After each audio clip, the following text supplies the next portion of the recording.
Coucou, Yanana. Donc on est revenu ce matin et à côté de moi dans l'avion il y avait Nicolas et on a bien sympathisé et du coup on l'a embarqué, on l'a amené chez nous.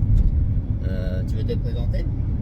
Je m'appelle Nicolas, j'ai rencontré Eyal ce matin dans l'avion au départ de Los Angeles et pour moi c'est spécial parce que ça fait 35 ans que je ne suis pas venu à Tahiti, je redécouvre Tahiti, j'étais à l'école ici à Tahiti et c'est un grand moment dans ma vie et j'arrive et je fais déjà un copain, donc, super, magique.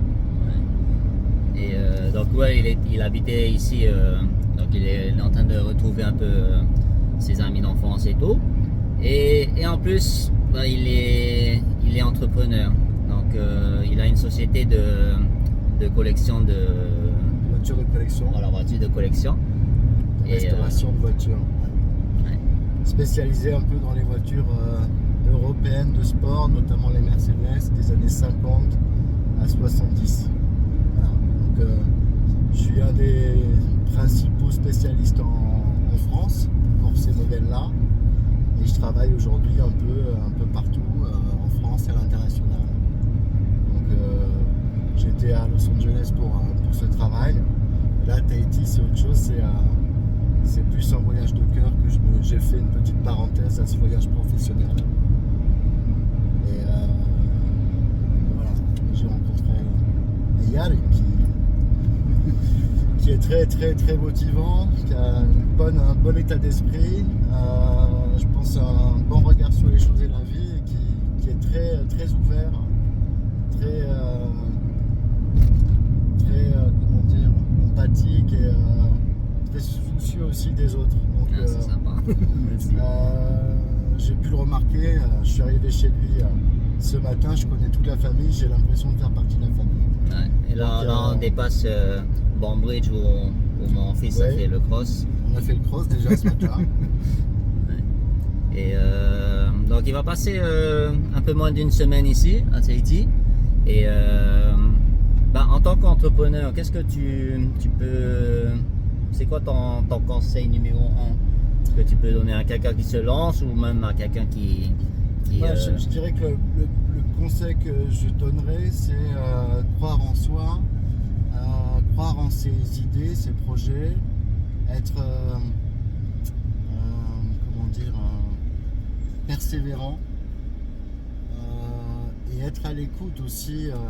C'est toujours un peu une alchimie de faire ce qu'on a envie de faire, de réaliser, maintenir un peu son cap. Beaucoup croire en soi, mais quand même toujours avoir une oreille attentive à ce que des proches, des amis ou même des gens, des professionnels extérieurs peuvent nous dire. De toute façon, c'est que de l'expérience. On tente quelque chose, on a un retour par rapport à ça. Ça n'est que de l'expérience. Donc l'idée, c'est toujours d'avoir une expérience positive et d'être de rester toujours quoi qu'il arrive, même les moments, il y a toujours des moments difficiles dans une vie d'entrepreneur, il faut le digérer, il faut passer le cap. Mais si on aime ce qu'on fait, je dirais que ça c'est le principal conseil, donner du sens à ce qu'on veut faire. Ça veut dire aimer ce qu'on veut faire. Parce que quand on aime quelque chose, quand on aime ce qu'on fait, c'est beaucoup plus facile en fait. Et ça donne des armes pour des fois supporter les moments un peu difficiles. Merci. Et donc, est-ce que tu aimerais que s'il y a des gens qui te reconnaissent et toi qui nous contactent ou qui te contactent? Oui, pourquoi pas. Hein. Je ne suis pas là longtemps, c'est vrai. Ouais. On a parlé d'Auguste.